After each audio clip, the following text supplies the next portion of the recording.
What's up, you guys? Welcome back to another video on Electric Talks. So I know you guys have a lot of questions, mainly about what I eat on a daily basis, even though I've talked about that what feels like thousands of times. But people also ask me about my training and how I ride, how often I ride, where I ride.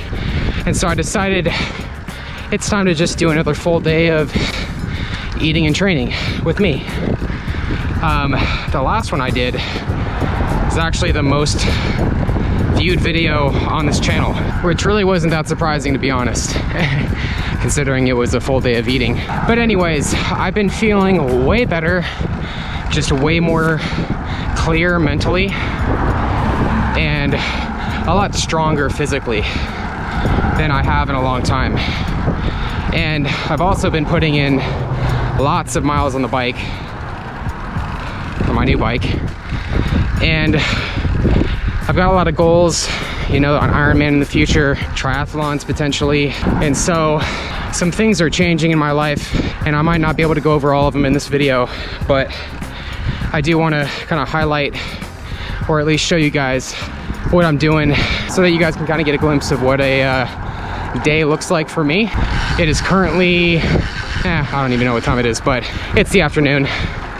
Today's a climb day, and I'm going to be attempting to climb 8,000 feet in the 90-degree weather, which is gonna suck. The most I've ever done this year was just over 6,000. I did 5,200 yesterday, so stick around to watch me suffer.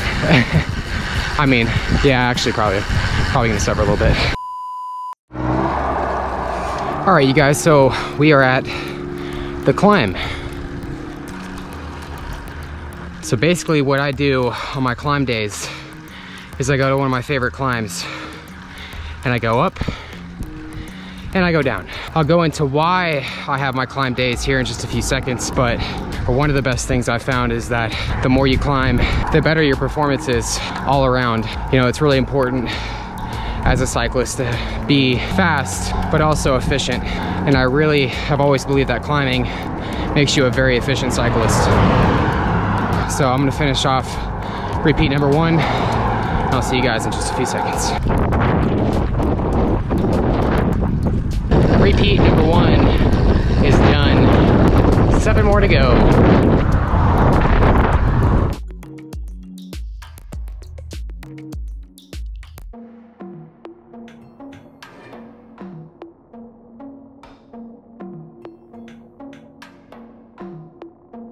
Can't forget the sunscreen. I gotta reapply every like 2 hours. It's kind of a pain in the ass, but whatever.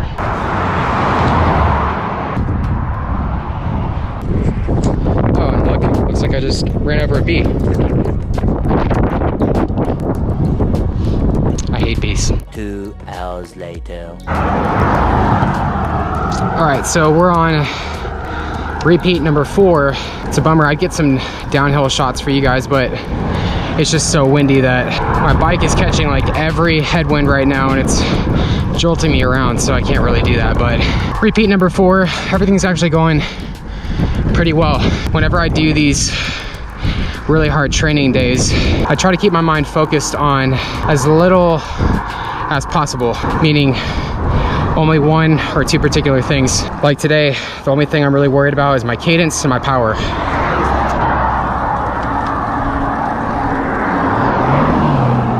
The less you give your mind to drift on about or to lose focus on, the better. At least that's what I find to be the most helpful. A few moments later.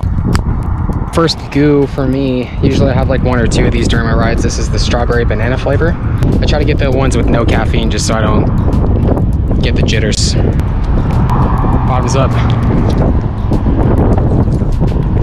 Ooh, get my fruit in today.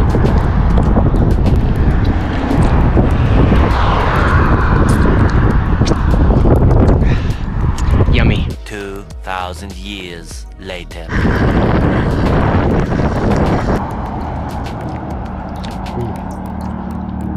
That's good. All right, so we're on the last repeat. So this will be my 8th one, which will be a PR for me because the most I've ever done on this hill is 5. It'll be interesting to see what our elevation is at. Like I said earlier, the goal is 8,000 feet.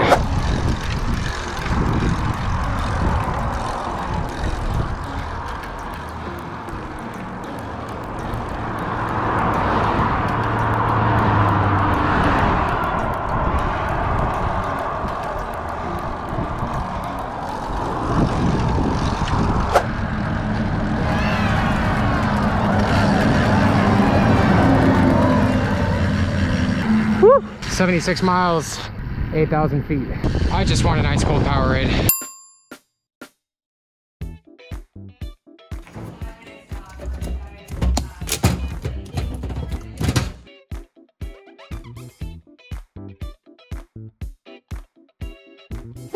We're back now. This beast is the best. I had a lot of issues over the past few weeks with it, or over the last week with it, but it's coming together really well. I got a new package in the mail. Ooh, my new bibs came in. I normally rock the best. Shout out to LEL. I've actually been wearing, well, first of all, I just have to say, there probably aren't gonna be a ton of cyclists out there that are watching this. If you guys are cyclists that are watching this, you'll understand what I'm about to talk about very, very well. Saddle sores really, really suck. A lot. And so I've been dealing with saddle sores for the past, I would say 4 or 5 years, just always being in pain whenever I ride. Well, first of all, I got my bike fit and I still got really bad saddle sores, and I figured this is not right. Like, I shouldn't be getting saddle sores right now. If you guys don't know what a saddle sore is, it's basically an ingrown hair that leads to a bump, which leads to a very painful bump, which really sucks every single time you ride. One day, about 2 weeks ago, just decided, like, I'm gonna try going from large shorts to medium shorts, and it was the smoothest, most comfortable ride I've had in years. And that led me to believe and realize that I've been wearing shorts that are one size too big for me. So I've been wearing larges forever, probably since like 2014, 2013. And I've been dealing with saddle sores ever since then. So these past few weeks I've been wearing medium-sized shorts, and they've just, like, it's crazy to like do a ride today that's almost 6 hours and not have to get up out of the saddle every, 5 minutes just because I'm in so much pain. It's nice to be able to like sit down and spin and like just have a good ride, But anyways, I got my food in the oven, and yeah, I did want to show you guys what I usually do after my bike rides. So I've talked about this in a few videos, but I always get questions about like what my supplements are and all of that. And ever since really just starting to ride a lot more and just trying to, ride, run, and then I'm gonna start swimming again soon. I know I keep saying that. The only thing I've really been taking after my rides is glutamine. I usually do 1 scoop, which is 5,000 milligrams in 1 scoop, and then I'll do a scoop of BCAAs. That is all I do after my rides. Literally just put that in a shaker with Powerade Zero, usually 1 bottle. I didn't use it today, but I've been really meaning to get more sodium in on my rides, just because that's actually, to me, I would say is equally as important as getting in some sort of glucose or carbohydrate in when you're riding, just at least for right now, because it's in the high 80s to low 90s when I'm out on my rides right now and riding out there for 5 to 6 hours at a time. Usually I'm riding for about 4 hours. Today was way longer than usual. But when you're out there, you're losing so much sweat, you're losing so much sodium. Like, you probably could, all the white stuff that you see like on my eyebrows and on my clothes and stuff, that's all sodium that I've lost. And so it's super important to get sodium in, electrolytes and all that. So I'll usually do that. And I usually pop in like a serving of Pedialyte in that little drink that I just talked about earlier. So that's that. Okay, so I know a lot of you are probably going, Eric, why are you sitting in front of a bowl with a bunch of cereal in front of you? Everyone, I've been trying to really dial in my nutrition around my bike rides and my runs and all that. So usually I've been having about, I'd say between 80 to 100 grams, usually around 100 grams of carbohydrates post-workout. After that, I pretty much get most of my carbohydrates from potatoes, bread, rice, and rice cakes. which is rice.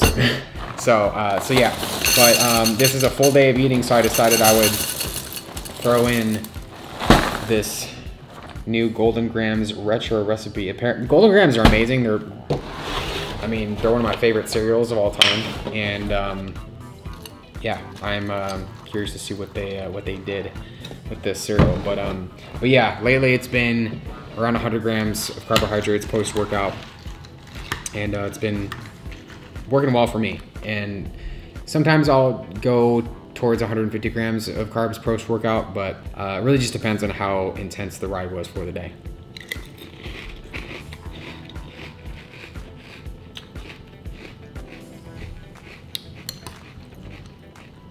Okay, that definitely tastes old school.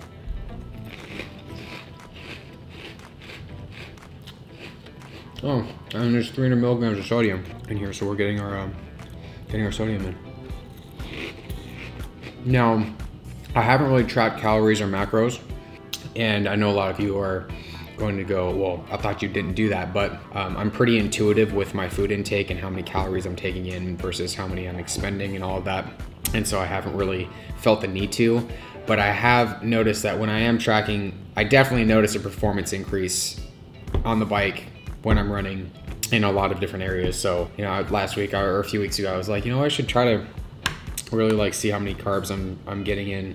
And I found that I tracked a few days and I really was not getting in nearly enough as I should be with the amount of activity that I was doing. So I decided to start tracking for a few days, and yeah, it's been working out well.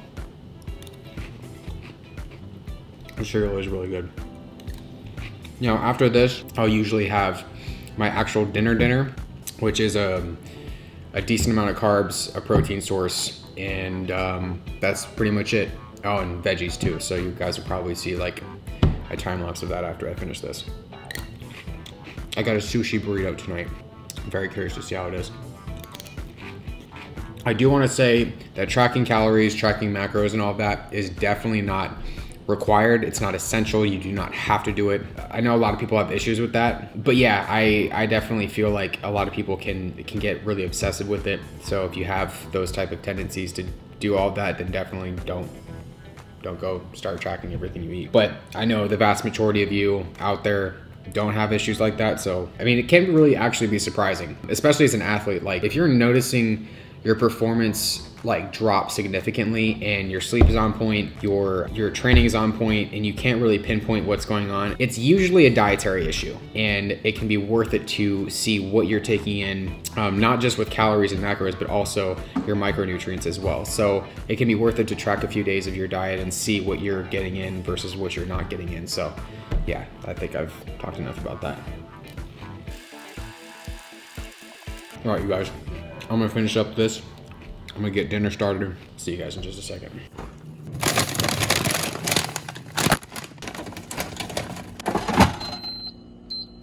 Okay, so we have tacos. My sweet potato fries are still in the air fryer, but figured I would dine on my tacos. I got some chicken tacos, and also this delicious sushi burrito. I don't think I've ever had a sushi burrito before. So I have no idea what's in this. I think it's just imitation crab. Hopefully there's avocado in there. I gotta take that out. Yeah, if you guys follow me on Instagram, you guys know since I make my pico de gallo myself, I love tacos. I love everything about tacos, and I love eating tacos. Tacos are amazing. Everyone should love tacos.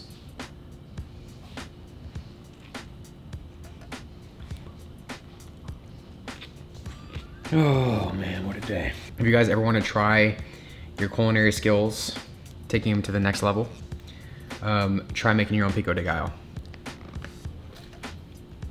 It's super basic and easy, and you'll impress all of your friends. Don't quote me on that. My ankles are swollen from standing all day. At least you have a standing desk. You should get one. I probably should. But you have a nice office chair. I've never had a nice office chair. Well, that office chair is super nice. Ooh, that's good. That's like teriyaki sauce. Okay, so sushi burrito time. I'm genuinely curious how this is gonna taste. It's actually kind of cool. It's cute looking. I have no idea what that sauce is, but I'm gonna go in on this sauce right here.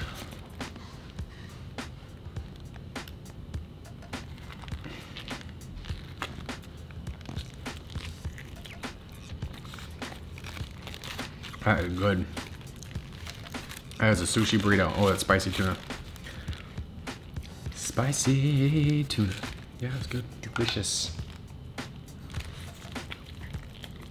just gonna pretend like there's no avocado in there. I'm gonna try this sauce.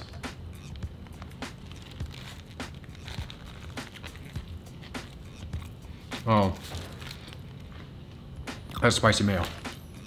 I really need to get a better filming situation going. If you guys like these full days of eating, correction, if you guys like these full days of eating and training with me, comment down below Pico, P-I-C-O, because the pico on this is amazing. Anyways, everybody,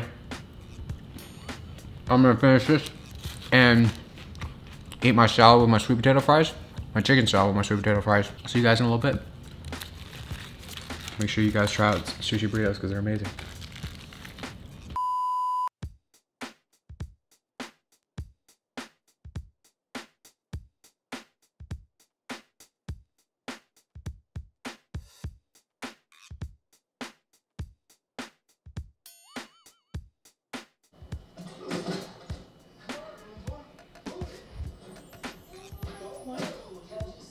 I really like rice. It's delicious. Specifically jasmine rice. What's your favorite rice? I would probably have to say jasmine rice too.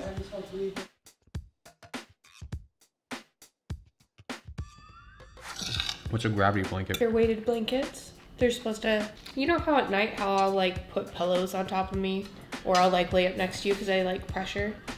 Yeah. That's it. That's the sensation I'm trying to get is like, supposedly they're supposed to like help you sleep really well. I can be a weighted blanket. That's a weighted blanket. All right, folks, we have the last meal for the night. My camera wants to focus. This is about 2 big russet potatoes. I'd say probably like 500, 600 grams of russet potatoes. Some ketchup, because I love my ketchup. Team ketchup. Entire sleeve of rice cakes, some yogurt, and I've been doing this American Dream nut butter.